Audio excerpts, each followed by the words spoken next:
notre Seigneur Jésus-Christ. Or, aussi longtemps que l'héritier est encore enfant, je dis qu'il ne diffère en rien d'un esclave, quoiqu'il soit le maître de tout. 2. Mais il est sous de tuteurs et des administrateurs jusqu'au temps marqué par le Père. Amen. Hein? Il est sous de tuteurs, des administrateurs jusqu'au temps marqué par le Père. Ça, c'est notre texte de base sur lequel nous allons nous appuyer et nous allons les développer au fur et à mesure. Alors, le thème que je vais exploiter aujourd'hui, je l'ai intitulé « La voix de Jacob et la peau et d'Ésaü ». La voix de Jacob, mais la peau et d'Ésaü. Regarde ton voisin, dis-lui la voix et la voix de Jacob, et la peau d'Ésaü. La voix de Jacob dans la peau d'Ésaü. Un enseignement que tu vas aimer. Amen. Hein? Nous allons naviguer dans les Écritures et nous allons comprendre la révélation qui est derrière le thème que nous allons exploiter. Nous allons baisser nos têtes.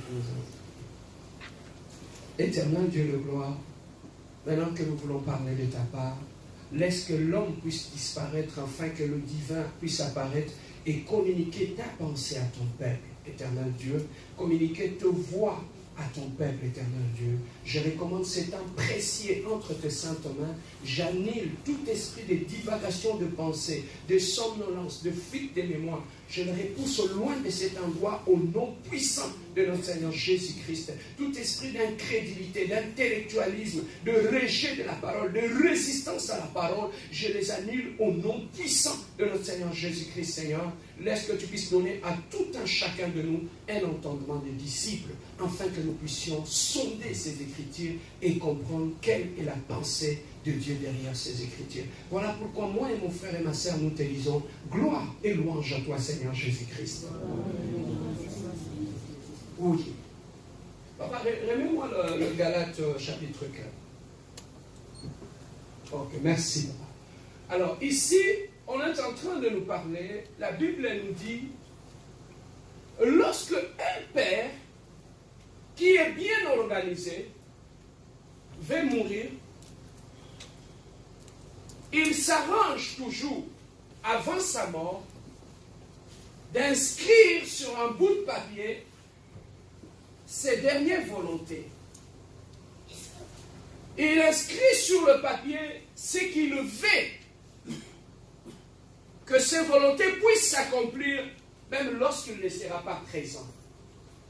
Alors, lorsqu'il va écrire sur le bout de papier, par rapport à l'héritage qu'il a légué à ses enfants, pour rendre ce document officiel, il va aller voir un notaire. Il va aller chez le notaire et le notaire qui va authentifier le document qu'on appelle un testament. Le testament, c'est la volonté de la personne qui est en train de mourir ou du défunt, qui le laisse à sa progéniture, qui le laisse à sa femme, qui le laisse à sa famille, tel qu'avant sa mort, après sa mort, que les enfants, que la famille puisse continuer à fonctionner comme il le veut. Mais curieusement, chez nous en Afrique, les parents n'aiment pas trop écrire les testaments. Oui. Hein? Imagine-toi, tu vas aller demander à ton père, papa, est-ce que tu as déjà écrit les testaments? Il va dire, petit, est-ce que tu veux que je puisse mourir ou quoi? Alors, tellement qu'on est tellement accroché à la vie et qu'on ne voit même pas la mort venir. Et j'entendais encore, il y a un musicien mondain qui chantait, il disait, laissez-moi dilapider tout le bien que j'ai eu de mon vivant. Comme ça, quand je vais mourir, ceux qui n'ont pas souffert pour ça, qu'ils ne touchent pas à ce que je fais. Amen. Ça, c'est la méchanceté des parents. Alors, un parent qui aime, qui est bien organisé, il prend toujours soin d'inscrire ses dernières volontés sur un bout de papier et l'amener chez le notaire. Et ces documents-là, et on va les mettre dans une sorte d'enveloppe et on va ouvrir ces documents-là après l'enterrement. Ils vont ouvrir et les héritiers vont découvrir quelle était la volonté du testataire. Amen. Hein? Alors, du parent. Alors, par rapport à ça, ce respect-là devait être respecté par rapport à tout ce qu'on a écrit. Mais malheureusement, je ne sais pas si c'est un problème communautaire ou quoi. Chez nous en Afrique, même lorsqu'il y a un testament, tu lègues des choses à tes enfants, tu vas trouver qu'il y a toujours des incirconcis qui vont apparaître pour mettre la main. La Bible dit, l'homme quittera son père et sa mère et s'attachera à qui? Et les deux deviendront une seule chair. Ensuite, Dieu parle des enfants. La famille, c'est d'abord le père, la mère et les enfants. Les autres vont venir après. Hein? Donc, le bien de ton grand frère là, le responsable, après la mort de ton grand frère, c'est sa femme d'abord. Après la femme, ce sont les enfants. Voilà pourquoi tu dois aller à l'école étudier. Si tu ne veux pas étudier, tu restes à la maison, tu croises les bras. C'est toi qui vas devenir le sorcier de la famille. Donc on a dit, on a Noki. Bien aimé, allons à l'école, allons étudier. Pourquoi? Parce que la Bible dit, l'homme mangera par la sueur de qui? Est-ce qu'il a dit de la sueur de son oncle? Non. De son père? Non. De son grand frère? Non. De sa mère? Et curieusement, on trouve même des gens qui sont jeunes. Papa, Azan a 25 ans. Oh, mon grand frère, il a 25 ans. Et il y en a d'autres tribus même qui sont méchants. Ils vont même, quand le défunt, après l'enterrement du défunt, par rapport à tout ce qu'il a comme héritage qu'il va léguer, on trouve même sa femme. Vous savez qu'il y en a d'autres tribus où, quand le grand frère meurt, on va trouver quelqu'un dans la famille qui va prendre la femme de son grand frère. Il y a des tribus comme ça. De neveux. Qui vont prendre la femme de son oncle. Et des fois même tu vas trouver que c'est cette femme-là qui a élevé ses enfants à la maison. Et les jours que le grand frère meurt, papa, 30 ans,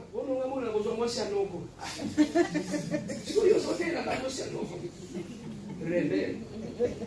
Il y a des gens qui sont sorciers. Il y a des coutumes qui sont bizarres comme ça aussi. Hein? Alors, voilà pourquoi, pour encadrer toutes ces choses-là, les gens civilisés, ils font ce qu'on appelle un testament. Un testament, c'est la dernière volonté de la personne qui est en train de mourir, qui va léguer à ses enfants, à sa famille, pour qu'après sa mort, que les choses marchent correctement. Alors, les gens qui héritent, on les appelle des héritiers. Alors, dans le testament, le testataire prend le soin d'inscrire l'âge à laquelle ces enfants-là vont posséder l'héritage qu'on les a légué. Si le père meurt et que les enfants sont encore à bas âge, comme à 7 ans, 8 ans, dans le document, qu'est-ce qu'ils vont inscrire? Le parent va inscrire dans le document qu'après sa mort, les enfants vont hériter toutes ces choses-là lorsqu'ils vont atteindre la majorité ou la maturité. Alors, il peut se dire que lorsqu'ils vont avoir 30 ans, c'est à ce moment-là qu'ils vont commencer à posséder ou à hériter tout ce que je les ai laissé. Mais quand ils sont encore enfants, on va prendre tout cet héritage-là, on va remettre ça entre les mains de celui qu'on appelle un titaire. Amen. Alors le titaire, celui qui va gérer cet argent, celui qui va gérer ses biens matériels, qui va gérer ses immeubles, et qu'est-ce qu'il fera? Lui, il va commencer à payer les études, à subvenir aux besoins des enfants pendant qu'ils sont encore petits. Jusqu'à ce que les enfants vont grandir, c'est alors qu'on va prendre cet argent, on va remettre ça maintenant à la disposition des enfants. Amen. Hein? Alors c'est le testataire, celui qui s'occupe de la gestion de ses biens après la mort du défunt. Donc, Esaïoté. les attestataires. Oh, bah, donc moi, il faut gérer du loco. Non, il y a un testataire, il y a un titulaire qui va s'occuper de ces biens-là. Amen. Si ce n'est pas un titulaire, ça peut être ou un administrateur qui va s'occuper de cela. Ou carrément c'est sa femme qui va prendre soin de cela. C'est elle qui va gérer cela. Amen. C'est ça qui fait que titulaire. Mais ma famille, nous sommes en Kanda, parce que c'est un bon titulaire, là-bas, on ça va lier titulaire.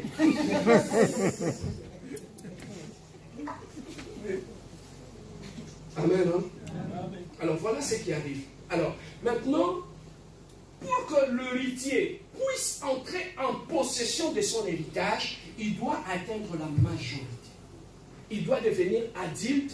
Pourquoi devenir adulte? C'est lorsqu'il va commencer à avoir toutes ses facultés en place. Il peut avoir un bon jugement et il saura comment gérer cet héritage qu'on lui a légué. Donc, la première des conditions que le testataire a laissé au titulaire, il a dit que ces enfants-là, ces héritiers, avant de posséder l'héritage, il faut c'est à ce moment-là qu'il faut hériter. Alors ici, qu'est-ce que Dieu était en train de nous dire? La Bible dit, nous sommes le descendant de notre ancêtre qui est Abraham. En Jésus-Christ, nous sommes rentrés dans la lignée de Jésus-Christ lorsque nous avons donné notre vie à Dieu. Lui, il est devenu notre grand frère, il est devenu notre frère, il est devenu notre père. Et en lui, nous entrons directement en possession de l'héritage que Dieu avait légué à Abraham. Donc Dieu avait dit à Abraham, je te donnerai une grande postérité. Une postérité céleste et une postérité terrestre. Amen. Hein? Alors, c'est cette postérité-là que je vais te donner, et cette postérité-là sera bénie. Voilà pourquoi Dieu a dit à Abraham, je te bénirai. Je ferai de toi une grande personne. Et tous ceux qui vont hériter de tout ce que je t'ai dit seront aussi bénis comme toi. Donc, le seul fait que nous sommes devenus enfants de Dieu, nous sommes rentrés dans la lignée de Jésus-Christ, donc nous sommes devenus, la Bible dit, le co-héritier du Christ. Donc nous héritons maintenant avec Christ. Nous avons un héritage. Et cet héritage-là, Dieu l'avait donné à notre ancêtre qui est Abraham. Voilà pourquoi dans la Bible on dit de Dieu d'Abraham, Dieu d'Isaac. Ça veut dire qu'une bénédiction est partie d'Abraham et descendue à Isaac, à Jacob, jusqu'aux autres, jusqu'à toi. Donc la bénédiction que Dieu avait déclarée pour Abraham, c'est cette bénédiction-là en Jésus-Christ. Nous sommes devenus des héritiers de cette bénédiction. Alors, Dieu avait fait alliance avec Abraham. Il a dit, tes ennemis seront mes ennemis. Celui qui va te bénir, moi je vais le bénir. Celui qui va te maudire, moi je le maudis. Voilà pourquoi tout celui qui a hérité de la bénédiction d'Abraham, même quand tu l'attaques, il n'a pas besoin de répliquer. Tu sais pourquoi? Parce que dans la bénédiction, dans l'alliance que Dieu avait fait avec notre ancêtre, il a dit à Abraham, celui qui va te bénir, moi je vais te bénir. Je vais le bénir. Celui qui va te maudire, moi je vais te maudire. Donc tout celui qui s'arrange à maudire quelqu'un qui appartient à la lignée d'Abraham, tu n'as pas besoin de répliquer, automatiquement il tombe dans la malédiction. Tu vois? Donc on connaît ça, non tant non. Alors ça n'a pas maudire. Bien aimé, nous avons une alliance. Tu es un fils d'alliance. Tu es une fille d'alliance. Donc ne te précipite pas de faire du mal à un fils ou à une fille d'alliance. Parce que si tu le fais du mal, dans l'alliance qu'il porte sur lui, il y a la rétribution. Donc il est comme une terre. Et quand on voit ça, tu dis, je suis comme une terre. Alors sur une terre, lorsque tu sèmes le maïs, tu vas récolter quoi? Le maïs. Donc tu n'as pas besoin de maudire quelqu'un. Tout celui qui te maudit d'office, il est quoi? Maudit. Donc tous ces sorciers-là, de ta famille, de quoi ça, quand ils te font du mal, ils se maudissent eux-mêmes. Ils seront maudits et les enfants seront maudits jusqu'à la 4e génération. Il y a une famille, aujourd'hui, il y a sa malédiction. Parce que papa l'a dit, il a aussi un fils d'Abraham. Et la malédiction est entrée dans la lignée. Amen. Hein? Alors, il le dit aussi, c'est lui qui va vous bénir. Moi, Dieu, je ferai quoi? Je le bénirai. Alors, la postérité que Dieu avait donnée à Abraham, il y avait deux postérités. Il y avait la postérité céleste et la postérité terrestre. Alors, la postérité terrestre, c'est quelle postérité? C'est Israël. C'est cette postérité. Il a dit, regarde, tu vois ces sables-là, je te donnerai une postérité qui va être comme ça. Ça, c'est Israël. Et il a dit, regardez au ciel, tu vois les étoiles, je te donnerai une postérité céleste. La postérité céleste, c'est cette postérité-là qui vient de nations, comme toi et moi. Nous appartenons à la postérité céleste. Et c'est cette postérité-là que Dieu avait donnée à Abraham. Donc, à partir de cette lignée, nous faisons partie de la bénédiction d'Abraham. Donc, voilà pourquoi, lorsque quelqu'un était malade dans la Bible, lorsque Jésus-Christ l'a regardé, il a dit, Seigneur, tu ne peux pas le sauver parce qu'il est aussi fils d'Abraham. C'est qu'il mérite aussi la bénédiction d'Abraham. Est-ce que quelqu'un peut dire, je suis fils ou fille d'Abraham? Je suis fils d'Abraham. Je bénéficie de la bénédiction d'Abraham. Alors, maintenant, l'héritage que Dieu avait dit à Abraham, notre ancêtre, avant sa mort, Abraham avait laissé toutes ces bénédictions aux générations futures. Donc, toi, tu fais partie des générations futures qui appartiennent à la lignée d'Abraham. Donc, toutes les bénédictions d'Abraham sont aussi sur toi. Voilà pourquoi les États-Unis ont compris. Les États-Unis prennent la défense d'Israël. Parce qu'ils savent que Dieu avait dit à Israël, celui qui va te bénir, moi je vais le bénir. Voilà comment les États-Unis sont bénis. Voilà comment les États-Unis ont compris et ils protègent Israël. Parce qu'ils connaissent que Dieu avait promis à ses peuples, celui qui va le protéger, moi je vais le protéger. Celui qui va le bénir, moi je vais le bénir. Regardez les Juifs partout dans le monde, comment ils sont riches. C'est la bénédiction d'Abraham. Partout. Moi, je croyais que c'était ici en Amérique. Quand je suis parti en Europe, je commençais à voir tout ce qui appartenait aux Juifs. J'ai dit, mais ces gens sont bénis. Quand tu vas même au Congo, en Afrique, là-bas, vois ces gens-là, comment ils sont bénis. Parce qu'ils appartiennent à la lignée d'Abraham. Alors, toi, maintenant, ils sont de la postérité terrestre. Maintenant, toi, tu es de la postérité céleste. Donc, tu bénéficies aussi de cette bénédiction-là d'Abraham. Amen. Alors, mais maintenant, qu'est-ce qui fait que toi, tu ne puisses pas posséder cette bénédiction d'Abraham? La condition est là. Dieu a dit, il a très bien dit, celui qui est encore un enfant ne peut pas encore entrer en possession de son héritage. Tu as un héritage. Ton héritage, c'est l'héritage que Dieu avait donné à Abraham, que Abraham t'avait légué. Mais tu ne peux pas entrer en possession de cet héritage au moment où tu es encore un enfant. Alors, quand tu es encore un enfant, il y a des choses que Dieu veut accomplir dans ta vie. Mais Dieu ne se permet pas de l'accomplir. Pourquoi? Parce qu'en toi, il voit encore un enfant.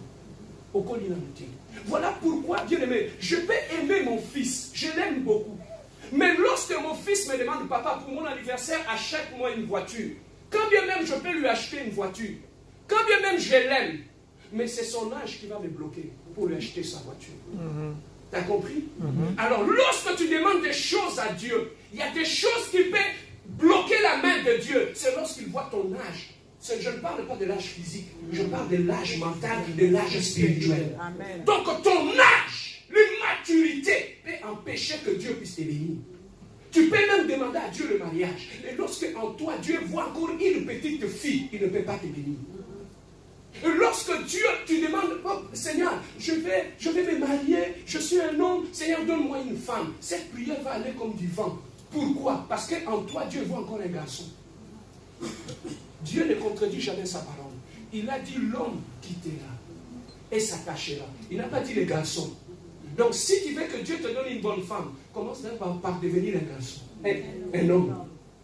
Et ça, c'est là, Dieu va te bénir.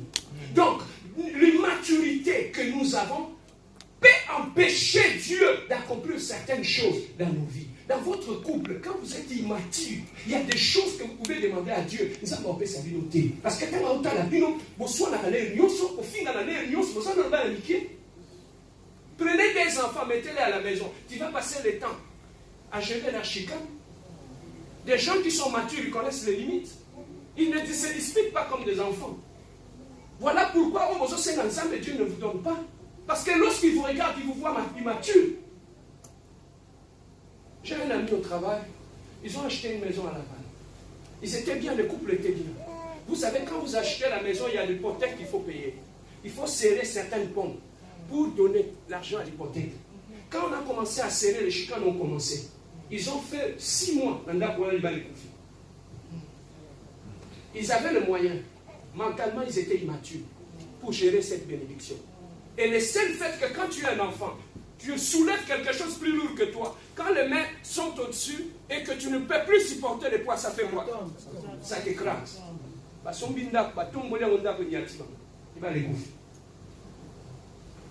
Dieu nous aime tellement que lorsque nous sommes encore des enfants, il y a des choses qu'il ne peuvent pas nous donner. Je reviens encore.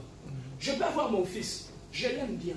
Mais quand il a 2 ans, il a 3 ans, est-ce que je peux parler de l'avenir avec cet enfant?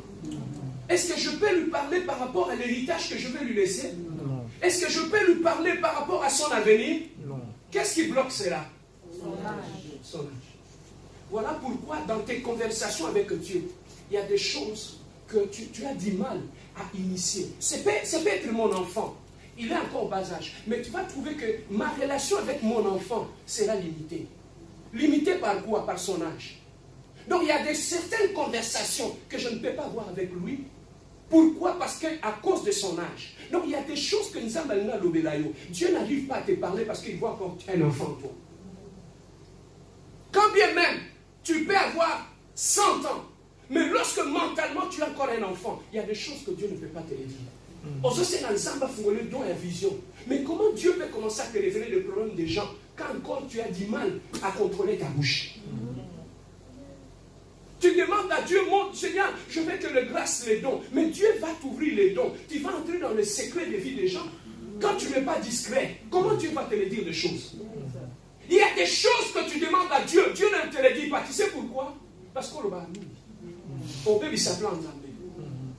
Quand Dieu commence à faire certaines choses, il impose le silence. Mais lorsque tu as du mal à garder silence, voilà pourquoi nous allons la voter. À cause que tu ne sais pas gérer certaines choses dans ta vie, parce que tu es encore un enfant. Voilà pourquoi il dit un héritier, quand bien même l'héritage est à lui, mais il ne possédera jamais cet héritage. Pourquoi? À cause de son âge.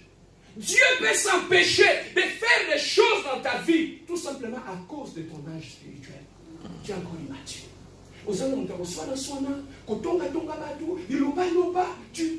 Charisme exacté. Discipline exacte. Voilà pourquoi quand Dieu voit, pourquoi? Parce que l'immaturité.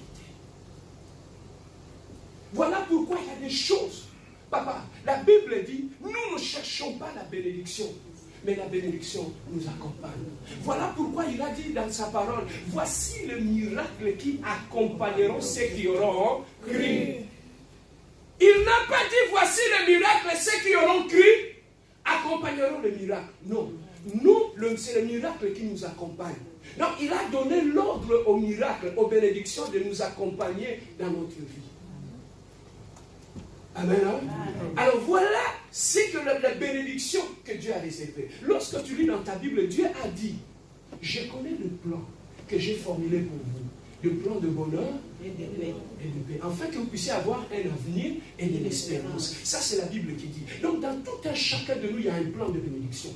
Dieu ne peut pas créer un être humain sans un plan. Parce que c'est un Dieu pourvoyeur. C'est un Dieu planificateur.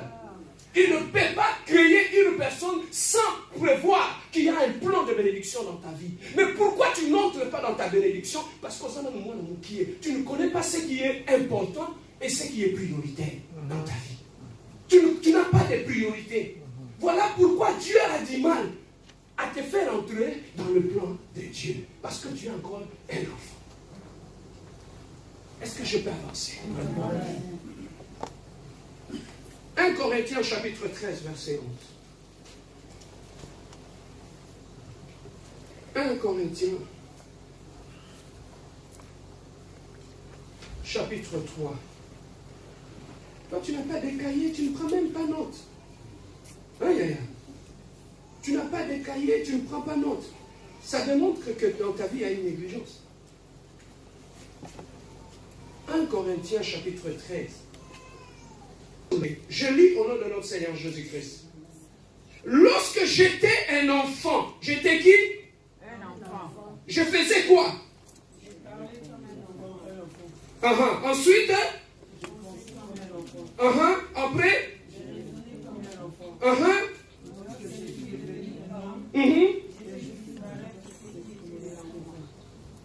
Est-ce que nous pouvons tous le lire d'un commun accord? C'est très très très profond ces versets bibliques-là. 1 Corinthiens chapitre 13, verset 11. 1 Corinthiens chapitre 13, verset 11. Nous lirons le verset 11 seulement. D'un commun accord. Lisons tous ensemble. Go! Je faisais quoi? Je parlais comme un enfant. Ensuite? Je pensais comme un enfant. Je réfléchis comme un enfant. Lorsque je suis devenu homme, je fais quoi? Je fais disparaître ce qui était de l'enfant. En qui? En toi. Amen. Hein? Alors maintenant, comment on peut connaître qu'une personne est encore un enfant, pasteur Serge? Comment on peut connaître qu'une personne est encore un enfant? Alors, la première des choses pour connaître qu'une personne est encore un enfant, la première des choses, il dit, lorsque j'étais un enfant, je parlais comme un enfant. Donc, à partir de paroles, lorsque tu ouvres la bouche, tu parles, on peut savoir qu'on a affaire à un enfant. Quand bien même tu as 70 ans. Donc, au travers de ta façon de parler, tu parles comme un enfant. Donc, si il a dit, je parlais comme un enfant, c'est que quand je suis devenu adulte, je fais disparaître cette façon de parler. Comment un enfant parle? À un enfant, on lui apprend comment se taire. À un adulte, on lui apprend comment parler. Mais tandis qu'à un adulte, on lui apprend comment se taire. Bien aimé, si tu ne sais pas comment te taire dans la vie, tu vas détruire le plan de Dieu. Si tu ne sais pas comment parler dans la vie, certaines portes peuvent être fermées dans ta vie. Tu peux croire qu'il y a un esprit de célibat, pasteur, qui me suit. Ce n'est pas l'esprit de célibat. Dans ton langage, il y a de l'insolence. Quand l'homme t'approche, il fouille. À cause de ton insolence. Pasteur, je crois que dans notre famille, il y a un esprit de célibat. Non, ce n'est pas un esprit de célibat. Lorsque tu commences à insulter ton mari, tu commences par son père. Tu descends sur... Maman écoute au lobati. Celle qui était venue t'épouser.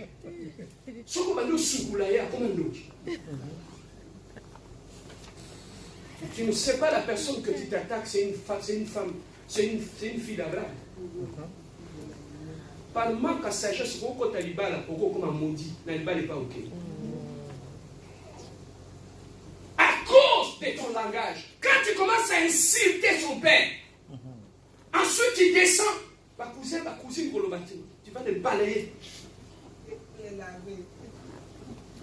Tout cela, bien aimé, à cause de ton langage. Ton langage, bien aimé, tu peux aller au travail, ça peut te créer des problèmes. Vous savez, quand je suis arrivé ici, j'avais notre accent là-bas de l'Afrique. Au travail, à chaque fois que je parlais avec mon superviseur, il y avait toujours « Pardon? Pardon ?» J'ai dit « Non, mais comment moi je parle, n'écoute pas?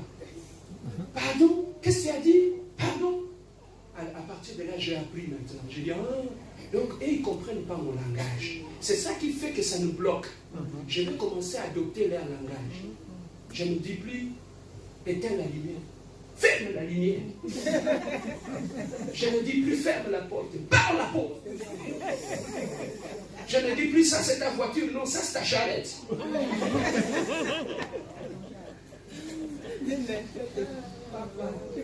Alors quand j'ai adopté leur langage, automatiquement ça passait. Le courant passait et tout passait. Amen, hein? Donc le langage peut faire en sorte que tu sois encore un enfant. Dans la vie, il faut savoir parler. Certaines portes dans la vie, ça ne s'ouvre pas par la prière, ça ouvre par la parole. Savoir parler. Lorsque tu sais parler, ça va t'ouvrir certaines portes. Tu peux prier du matin au soir. Quand tu ne sais pas comment communiquer, ça va créer un problème. Même dans la couple. Nous, oh pasteur, dans la couple. Ce n'est pas un esprit de dispute. Le problème est que le langage. Je peux dire à ma femme, est-ce que tu peux prendre ces gobelets-là, mettre ça dans la cuisine? Je vais changer l'autre langage. Prends cette gobelet, mets ça dans la cuisine. Je dis la même chose. Mais pourquoi l'autre a choqué, l'autre n'a pas choqué? Les langages. Le langage peut te trahir quand tu ne sais pas comment parler. Amen, non?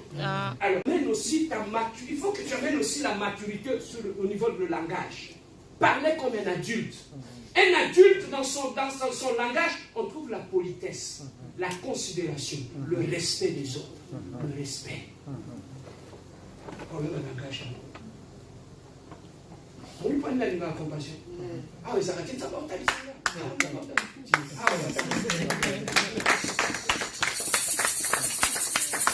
Si tu veux te marier, le gars et femme, c'est à la compassion. Ils sont bien nourris. Si tu peux trouver un homme d'excellence, c'est à la compassion. Est-ce que je dis faux, mes sœurs?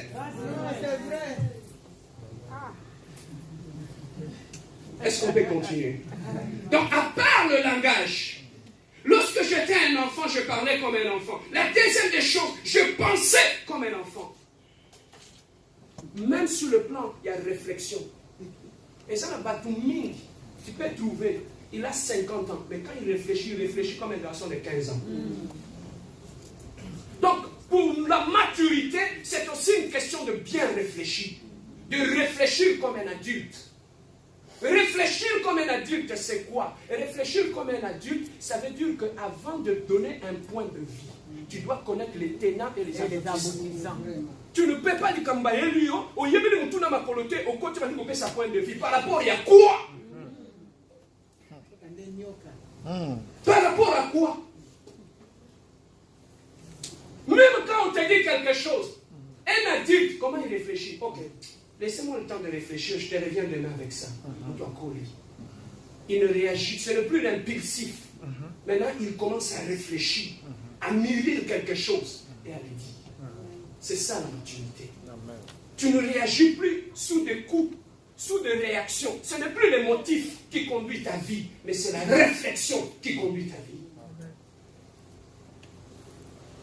Avant de donner ton point de vue, à quoi que ça soit, cherchez d'abord à avoir tous les éléments qui vont te permettre d'avoir une bonne décision. Il y a un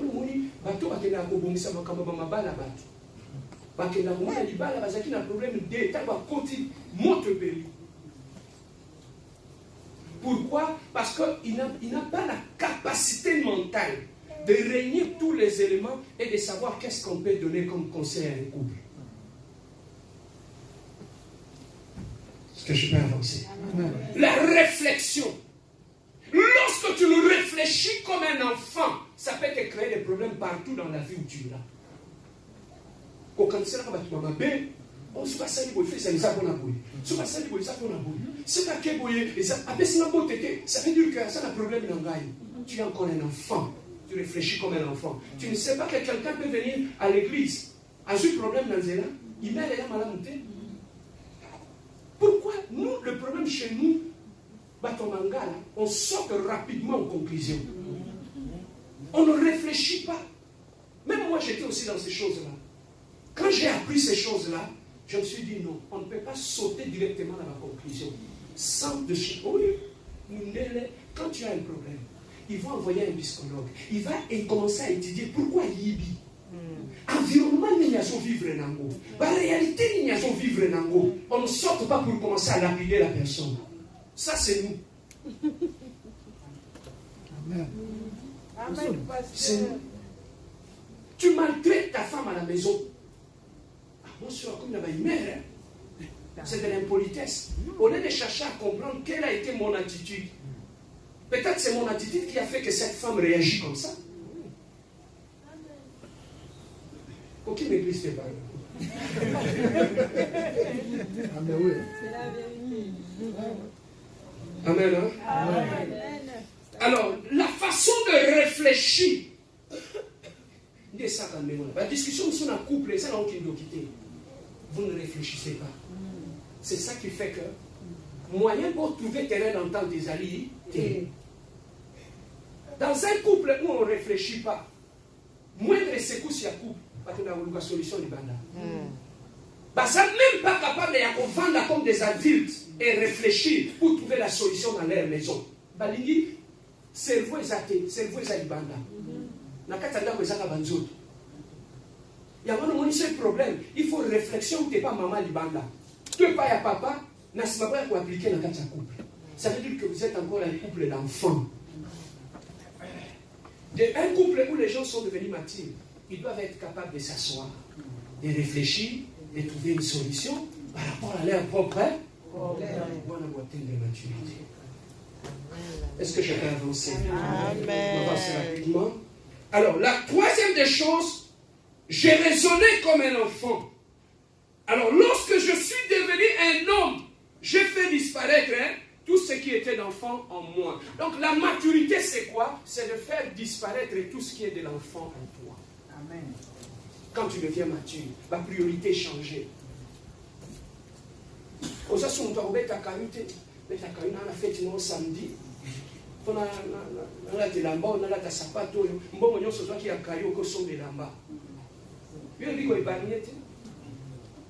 parce que tu es encore un enfant. On fonctionne dans la fête.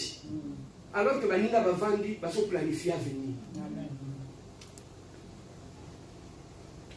Est-ce que je peux avancer? Amen. Est-ce qu'aucune église? Alors, lorsque je suis devenu un adulte, j'ai fait disparaître tout ce qui est de l'enfant. Maintenant, commence à chercher qu'est-ce qu'il y a encore de l'enfant dans ma vie. Qu'est-ce que je peux faire disparaître dans ma vie, dans mon langage, dans mon raisonnement, dans ma façon de réfléchir. Donc, je dois maintenant réfléchir comme un adulte. Amen. Je dois maintenant réfléchir comme un adulte. Donc, voilà toutes ces choses que nous venons de dire. C'est ça qui va empêcher que tu puisses voir la main de Dieu dans ta vie. Parce que toutes ces choses-là sont liées à l'enfant. Mais maintenant, quand ta façon de réfléchir, tes priorités vont changer, c'est à ce moment-là que tu vas entrer dans ton héritage. Parce que celui qui donne l'héritage, c'est Dieu. Amen. C'est lui qui donne la bénédiction, c'est Dieu. Amen. Amen. Même en servant le Seigneur, quand tu pries, tu veux que Dieu puisse t'utiliser puissamment. Dieu ne peut pas déverser son onction sur toi, sinon tu es au coufre. Parce que tu es encore un enfant. Combien de personnes dans Zamba vont supporter la bénédiction de Dieu? Il suffirait qu'un Zamba pèse moi Jeep à combien de pays? Parce qu'en lui, il y a encore un enfant. Le langage change. Il suffirait que tu vas comme un sang dans l'église. À combien de pays, le langage change. Parce qu'en lui, il y a encore un enfant. Amen. Alors ici, nous voulons rapidement parler de cette histoire d'Ésaü avant de finir. Cette histoire d'Ésaü, nous allons la trouver dans le livre de Genèse chapitre 27, verset 22. Genèse 27. Rapidement, Genèse 27, verset 22. Genèse 27. Seigneur Jésus-Christ. Jacob s'approcha d'Isaac son père. Non, je commence à 21. Isaac dit à Jacob, approche-moi donc, que je te touche, mon fils, pour savoir si tu es mon fils Ésaü ou non. Jacob s'approcha d'Isaac son père, qui le toucha et dit, la voix est la voix de Jacob, mais le main sont les mains de Jacob. La voix est la voix d'Ésaü, mais le main, la voix est la voix de Jacob, mais le main sont les mains d'Ésaü. Amen, hein? Alors, il voulait être béni. Il voulait être béni. Dis Amen pour m'encourager. Est-ce que tu veux que j'enfonce? Est-ce que tu veux que je superpose? Est-ce que tu veux que j'ouvre? On va comprendre cela. Bien-aimé dans le Seigneur, Isaac était le père. Il était fatigué. Il voulait donner son héritage à son fils. À ce moment-là, en Israël, pour donner l'héritage, on le donnait au fils aîné. Parce que c'est lui qui devait hériter d'abord. C'est lui qui remplaçait le père. Mais la Bible nous dit, Jacob, conseillé par sa mère, il est allé préparer la nourriture et donner à son père pour être béni. Mais maintenant, la maman lui a dit, tu prends la peau d'une bête, tu le mets sur toi. Lorsque tu iras chez ton père, comme il est encore aveugle, lorsqu'il prononcera les paroles de bénédiction, il ne pourra pas te voir. Il va entendre ta voix. Mais maintenant, lorsqu'il a pris la nourriture, le plat, il a amené chez son père. En arrivant auprès du père, le père ne voyait pas. Il a étendu la main sur le fils. Il a dit, cette voix que j'écoute, quand bien même je ne vois pas, c'est la voix de Jacob. Mais lorsque je descends ma main, je touche ce main. Ce sont les mains d'Ésaü. Le papa était dans la confusion. Mais malgré cela, il a prononcé les paroles de bénédiction sur le fils. Il a béni le fils. Tu seras béni, tu seras grand. Les paroles de bénédiction sont sorties et sont tombées dans la vie du fils. Et à partir de ce jour-là, le petit frère avait volé la bénédiction de son grand frère. Il avait volé la bénédiction de son grand frère, bien-aimé dans le Seigneur. Mais lorsque nous regardons la vie de Jacob, nous comprenons que la bénédiction qu'il avait, ce n'était pas une bénédiction qui était destinée à lui. C'était une bénédiction volée. Amen. C'était une bénédiction qui était volée, quand bien même il l'avait reçue. Mais la Bible nous dit, Jacob, après avoir eu la bénédiction de son père, sa vie n'était plus en paix. Sa vie n'était plus en paix. Son frère, lorsqu'il avait compris, Ésaü, quand il avait compris que Jacob l'avait volé la bénédiction, il a commencé à vouloir tuer son frère. Parce qu'il a pris ma bénédiction. Il m'a volé les droits d'aînesse et il m'a volé encore la bénédiction du père. Je vais le tuer. Pendant qu'il avait volé la bénédiction de son frère Ésaü, Jacob n'avait plus de paix. Jacob a couru ça et là. Sa vie n'était plus une vie de paix. À cause de la bénédiction qu'il avait volée de son frère. Le mensonge était dans la vie de Jacob. C'était une vie de mensonge qui avait commencé. Or, la Bible nous dit, le père de mensonge, c'est qui? Le diable. C'est le diable. À partir de ces mensonges, Jacob avait ouvert une brèche au diable. Sa vie n'avait plus de paix. Jacob commençait à courir ça et là. La Bible nous dit, pendant qu'il courait, il est allé se cacher chez son oncle Laban. Arrivé chez son oncle, il a commencé à travailler comme un esclave. Malgré qu'il avait hérité tout ça de son père. Mais c'était quelque chose de volé. Il s'est trimballé avec une bénédiction volée. Et la bénédiction volée n'avait pas laissé la paix dans sa vie. La Bible dit, c'est la bénédiction de l'Éternel qui enrichit et ne s'est fait suivre d'aucun chagrin. La bénédiction qu'il avait reçue, c'était accompagné de chagrin. Il n'avait plus de paix. Jacob courait, Jacob ne savait plus qu'est-ce qu'il peut faire. Et Jacob était devenu instable dans sa vie. Et il est allé se cacher chez son oncle là-bas. Arrivé chez son oncle, il a commencé à travailler comme un esclave. Où était alors la bénédiction que tu avais reçue? Ton propre oncle, il commence à te faire travailler comme son esclave. Il commence à te faire travailler comme un esclave. Au lieu qu'un oncle, comme chez les Bakongo, il protège les bananes. Mais lui, c'est son oncle qui le maltraitait. Maintenant, arrivé à un certain âge, il voulait se marier. Il a dit à son oncle, voilà comment la bénédiction suit. Il a dit, moi je vais me marier. Or, en Israël, tu ne peux pas marier la sœur cadette avant la première, la fille aînée. Et maintenant, pendant que lui, il était là, dans son sommeil, on a pris, on a changé. Au lieu qu'il se marie, À la place de la fille aînée, on a mis la cadette. Et maintenant, quand il s'est réveillé, il s'est retrouvé avec la cadette. Maintenant, il a travaillé beaucoup d'années pour se marier.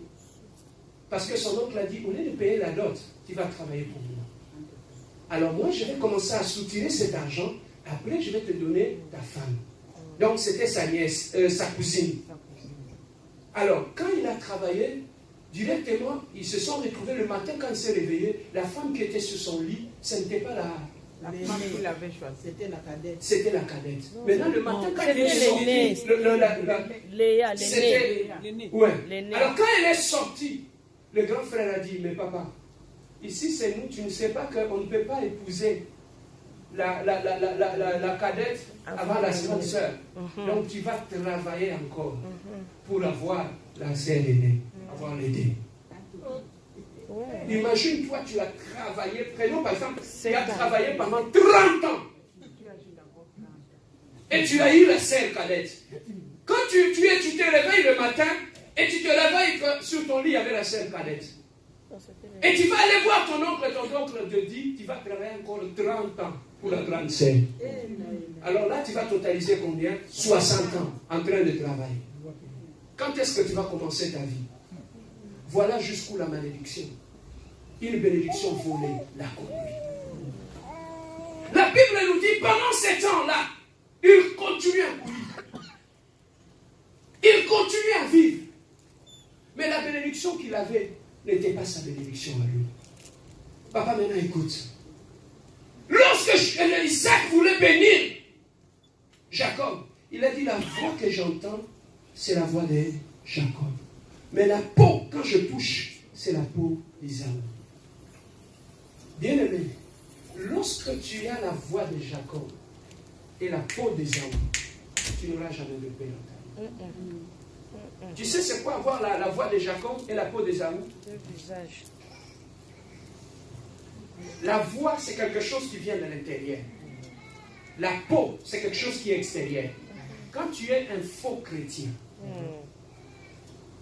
quand dans ton intérieur tu es païen, au-dessus tu as porté un manteau de chrétien, tu es comme un Jacob qui a la voix, qui est comme un Jacob qui a la peau d'Ésaü. Beaucoup dans notre église, si nous ne voyons pas la main de Dieu, c'est parce qu'on a des Jacob. Ils ont la peau d'Ésaü sur eux. Avoir la peau d'Ésaü, c'est quoi? C'est être faux, être une autre personne. Tu vis une autre vie qui n'est pas ta vie. À l'église, tu es païen. Au monde, tu es païen. À la maison, tu es païen. Quand tu viens ici, tu portes la peau d'Ésaü. Tu portes la peau d'Ésaü ici. Et la peau d'Ésaü, c'est quelque chose qui est éphémère. C'est quelque chose qu'on met sur soi pour se camoufler. Tu penses que quand tu viens à l'église avec la peau d'Ésaü, comment tu vas être béni, Aya? C'est parce que sur toi, tu es faux, tu as la peau d'Ésaü sur toi. Pour avoir la bénédiction, il a trompé, il a menti. Aujourd'hui, bien aimé, on trouve même des pasteurs qui ont la voix de Jacob, mais la peau d'Ésaü sur eux. Comment tu vas être béni? Jacob n'était pas béni, sa vie était troublée. Il courait ça et là, de malédiction en malédiction, de problème sur bénédiction. Il n'a pas pu voir la main de Dieu dans sa vie. Pourquoi? Parce qu'il ne veut pas continuer à mentir. Sa vie était mensonge. Il vivait dans les mensonges. Sa vie, toute sa vie, était mensonge sur mensonge. Est-ce que quelqu'un peut dire la voix de Jacob? La voix de Jacob. La peau d'Ésaü. La peau d'Ésaü. Bien-aimé, lorsque que Dieu veut, si Dieu se retient de te bénir, parce que lorsqu'il te regarde, il voit un Jacob qui a la peau d'Ésaü. C'est ça qui bloque la main de Dieu. Et un homme bando quitté. Et un homme blocage. Lorsque tu te présentes devant Père, devant Dieu, tu as la voix de Jacob, mais tu as la peau d'Ésaü. Lorsque Dieu veut dans notre vie, il veut que nous soyons originaux, nous soyons vrais. Quand est-ce qu'on peut avoir la peau d'Ésaü et la voix de Jacob? C'est lorsqu'on a raté sa conversion. Lorsque tu as raté ta conversion, tu auras la voix de Jacob et la peau d'Ésaü. Aujourd'hui, l'église, s'il ne marche pas, il y a des problèmes. L'église a perdu la puissance. C'est parce que l'église est composée de Jacob qui ont la peau des arbres. Voilà pourquoi lorsque Dieu te regarde, il voit le faux en toi. Il ne peut pas t'aimer. Or, ce que Dieu fait, il veut bien aimer. Regardez les Genèse en Apocalypse. Tout ce que Dieu cherche, il cherche que nous puissions, voilà la tête, il cherche que nous puissions avoir la stature parfaite du Christ. Tu vois comment on est assis là? L'objectif, pourquoi nous venons à l'église? Nous venons à l'église, c'est pour ressembler à Jésus-Christ. Jour après jour, nous devons faire un effort pour ressembler à lui, parler comme lui, réfléchir comme lui. C'est ça l'objectif de Dieu en premier, ce qu'il veut. Mais lorsque tu ne veux pas de toutes ces choses-là, quand est-ce que les gens vont aller chercher la peau d'Ésaü dehors? C'est lorsqu'ils ne veulent pas changer. Lorsqu'ils ne veulent pas changer leur cœur, lorsqu'ils ne veulent pas changer leur mentalité, c'est à ce moment-là qu'ils vont aller chercher la peau d'Ésaü pour se couvrir. La même réaction de l'homme.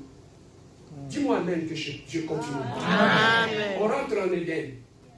Lorsque Adam et Ève étaient sous la gloire de Dieu, ils ne voyaient pas qu'ils étaient nus. Le jour où ils ont péché, quand Dieu est allé le voir, qu'est-ce qu'ils ont dit à Dieu? Pourquoi vous fouillez? Ils ont dit que nous sommes nus, n'est-ce pas?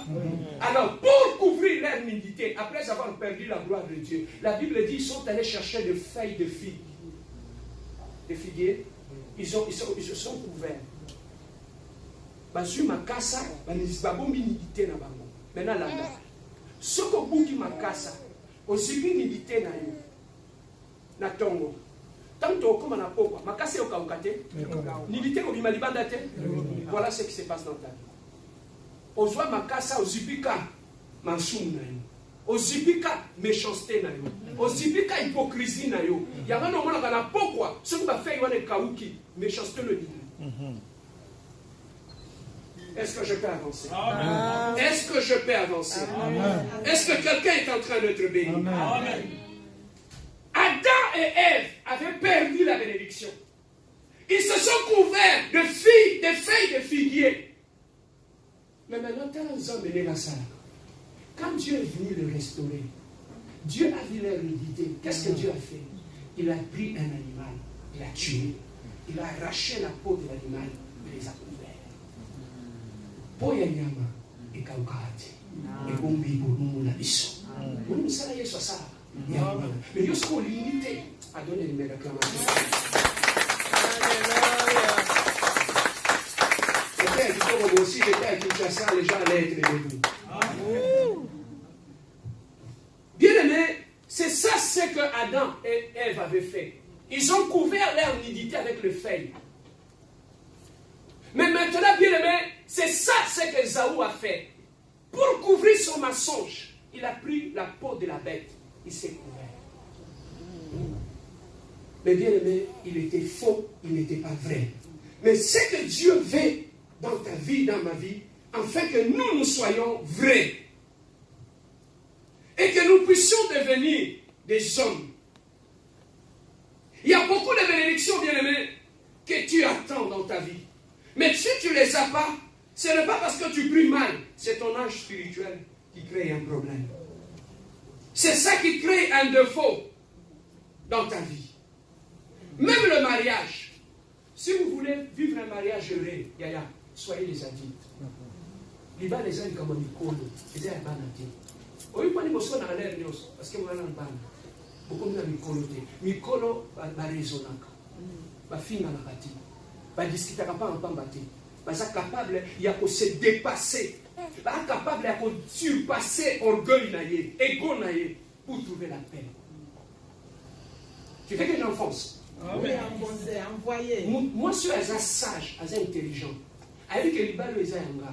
Ana tina upelisa moto na ndaba libala. Avec les ayanga. Quand ça, la sagesse, c'est ça qui fait que même si on peut se conseiller au Yokapati. Ozopelisa moto na ndako libala no moko comme si ça libala mutu mususu. L'immaturité. Et moi je dis toujours, le pasteur, sur le combat du sabbat, vérifie d'abord si vous êtes mariés les adultes. Est-ce que je peux avancer? Est-ce que je peux avancer? La voix d'Ésaü, la voix de Jacob, Mais la peau. Esaú. Maintenant, il y a une révélation. Ici. Tout ce que tu as gagné, tout ce que la peau d'Ésaü, tout ce que la peau d'Ésaü t'a fait gagner dans ce monde, c'est la voix de Jacob qui te le fait la perdre. Moi, je ne sais pas si on comprend. Tout ce que tu as gagné, tout ce que la peau d'Ésaü t'a fait gagner, c'est la voix de Jacob qui te le fait la perdre. Et donc, nous sommes dans le coup, dans le mensonge. Nous avons une vraie apparence. Dignité va faire ça aussi là. Honneur va faire ça aussi là. Parce qu'on a voix à Jacob, on l'a dit dans Isaïe. Même lorsque tu entres dans ton mariage avec la voix de Jacob, c'est parce que Jacob n'a pas besoin d'Isaïe.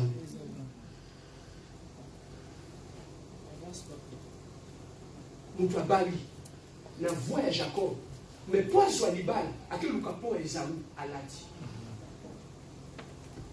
Mais la Bible dit, c'est de l'abondance du cœur. Au continent libala, n'a pas Esaü. Mais la carte n'a pas libala.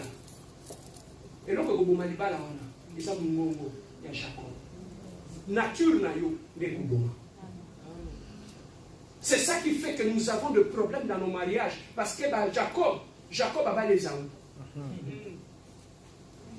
Le mariage a commencé dans le mensonge. Et c'est ça qui a fait que dans le mensonge, il y a un problème. Mais maintenant, cette bénédiction de montagne que Jacob avait, qu'est-ce qui s'était passé à la fin? Il a dit non, Seigneur, passe le qui n'a vu là-bas. Qu'est-ce que je peux faire? Il a dû battre l'agneau sur moi ici. Il s'est retiré seul dans le coin. Avec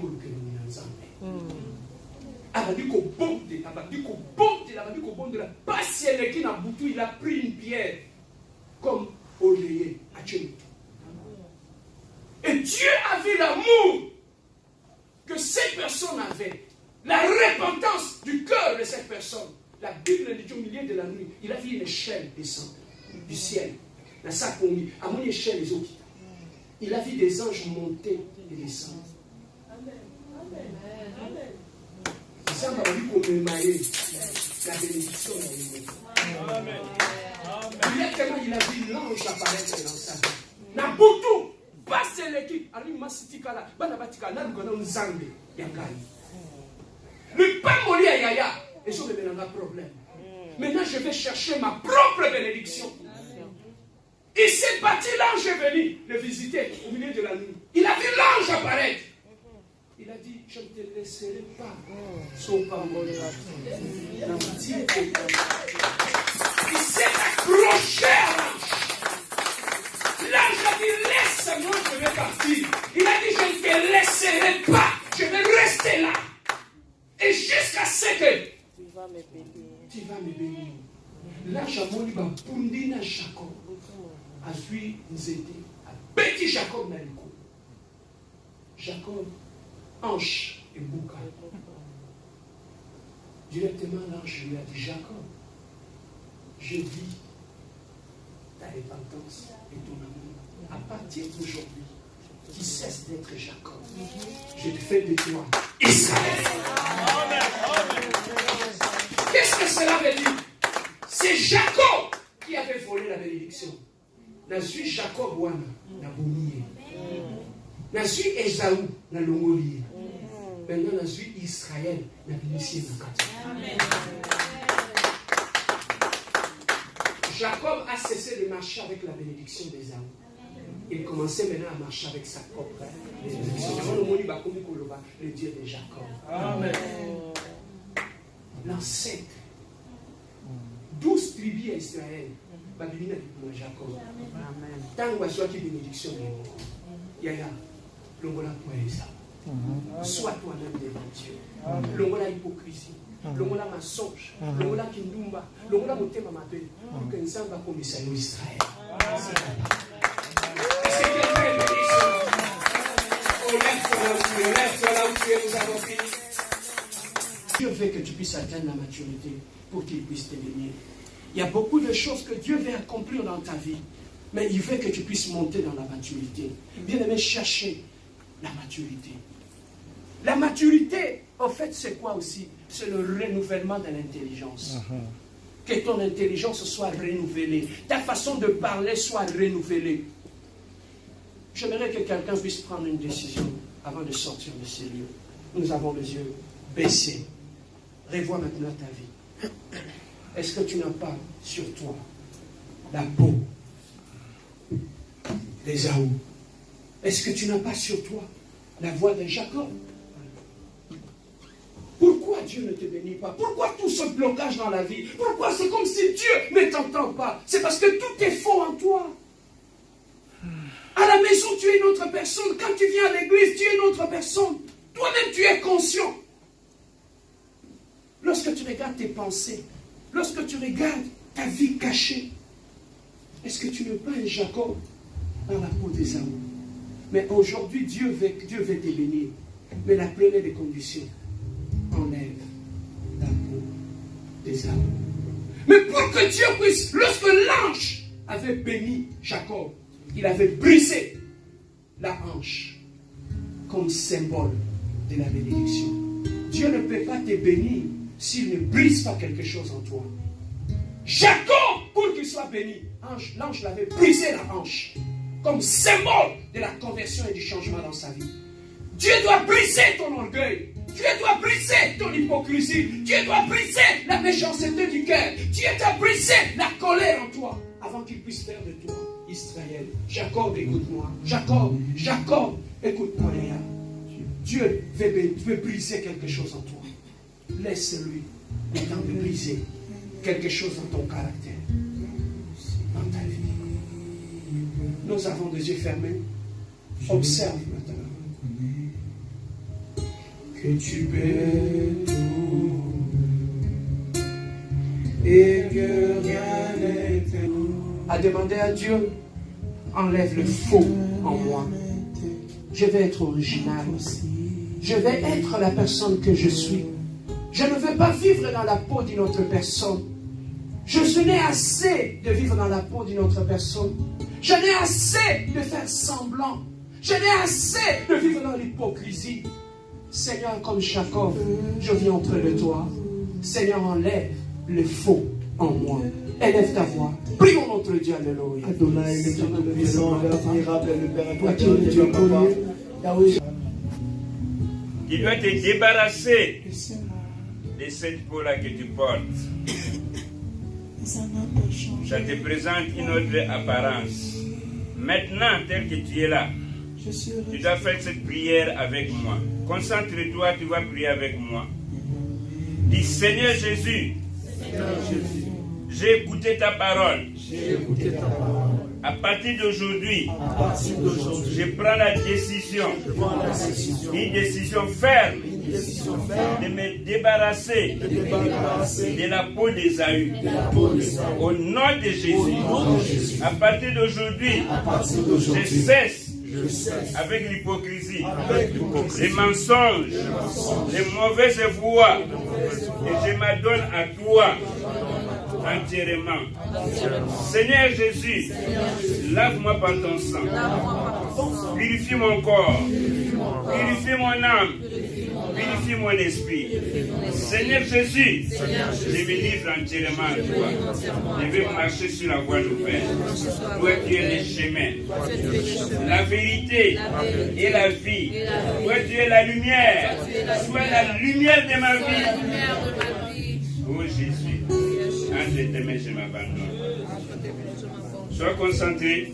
Éternel, nous te levons, nous te bénissons. Nous te disons merci pour ce matin.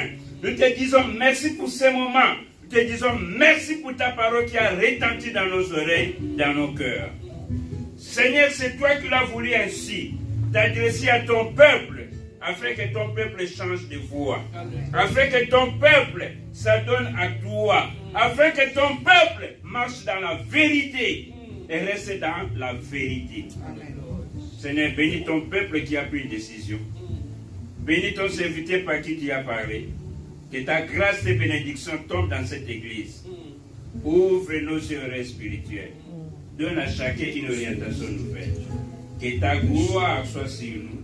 et que partout où nous serons, qu'on puisse nous voir que nous sommes débarrassés de la peau d'Ésaü et nous avons pris une nouvelle voie. À toi la gloire au nom de Jésus. Toi-même commence à remercier le Seigneur dans ta prière. Prie pour toi-même.